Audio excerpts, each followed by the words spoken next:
If you're having trouble keeping track of the very long list of Trump scandals and Trump administration scandals, here's something that really helps. According to Axios, Republicans on Capitol Hill are circulating a spreadsheet among themselves listing all of the Trump scandals they have refused to investigate as they prepare for what Democrats might investigate if Democrats take back the House in November. Here is the Republicans' list of potential Trump investigations according to Axios.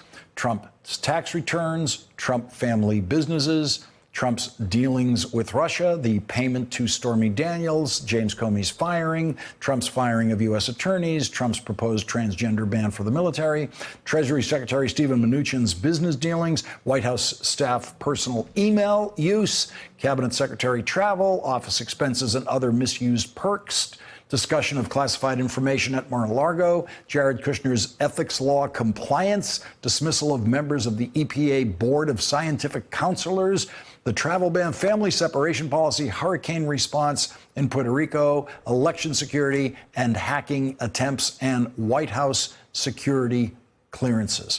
Republicans may hope that the list will scare the Trump base to the polls to protect Donald Trump from any of those investigations. But as Democratic Congressman Eric Swalwell tweeted today, House GOP went so far as to make a list of objectionable conduct by Donald Trump.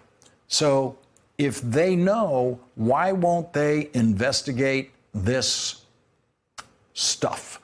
Joining us now, Congressman Eric Swalwell, a Democrat from California and member of the Intelligence and Judiciary Committees. And Congressman Swalwell, that was one of your angrier tweets about this, but it is kind of extraordinary to watch the Republicans basically draw up the preliminary outlines of an overall indictment of the ethics of the Trump administration, the Trump family, and then say the danger to the country is that this will be investigated if Democrats are elected. Good evening, Lawrence. You almost went into Brian Williams' hour there, going through that list. But, you know, what was so concerning for me was that they know. And, you know, it's as if a lawyer asked, you know, their client, you know, tell me everything that you did, and they compiled this long list of their client's exposure, except that's the problem. The Republicans view Donald Trump as their client, as someone who they're supposed to protect. And they've put this list out there to their donors, to their base, as a reason that they must keep the majority, not to investigate all of this alarming conduct, but to protect the president from it. And so thank you for the list, I say, and I can assure the American people, if Democrats are given the responsibility of leading, we will look into all of this alarming conduct, because we do believe that corruption is keeping us back from addressing issues of protecting health care, making sure paychecks grow, and protecting our environment. So thank you to the Republicans, but we'll do the right thing with the list. And you may add a thing or two to that list, including Commerce Secretary Wilbur Ross's strange business dealings, to put it mildly, since he has been in office. I want to get your reaction to something the president said tonight about impeachment. He's talking about impeachment more than ever because he's obviously worried about a Democratic House beginning impeachment proceedings against him. And he said to Bloomberg, you cannot impeach a president who's doing a good job. What's your reaction to that? He shouldn't worry. We're not going to impeach a president who's doing a good job. The problem, though, is he's not a president who is doing a good job. But what we can assure him is that we will give him the fairest investigation that he's never given anyone, that there will not be a rush to judgment, that we will conduct thorough investigations. And if he has crossed red lines, he's not above the law. And we will make sure an impenetrable bipartisan case is made to the American people. But yeah, he doesn't have to worry about someone doing a good job losing their job. And the president now is talking about impeachment more than anyone else in Washington, more than any other elected official in Washington. He's done it in his Fox News interview.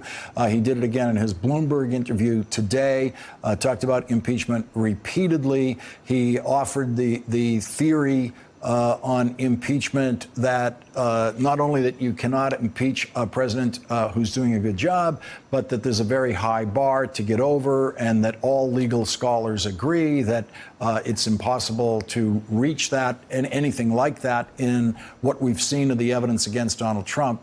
What is your reaction to the president's notion that there's nothing out there yet that would even begin to suggest the possibility of impeachment?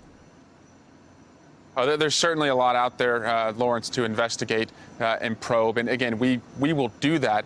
But the reason he's talking about impeachment is because he doesn't want to talk about what everyday Americans want to talk about and will go to the polls on. Again, that their health care costs are going to go up as open enrollment starts this fall, that wages are actually in decline, and that only the wealthiest have benefited from his tax cuts, as well as that, right now, Lawrence, what we're seeing in this country is that hardworking people continue to work hard, and it's not adding up to much. Over 70% of Americans have less than $1,000 in their savings account. He doesn't want us to talk about any of that, or he doesn't want us to talk about the fact that he just denied millions of federal workers a pay increase that they rightfully deserve for working so hard. So we're going to talk about those issues, but we're also going to be able to walk and chew gum and investigate his alarming conduct.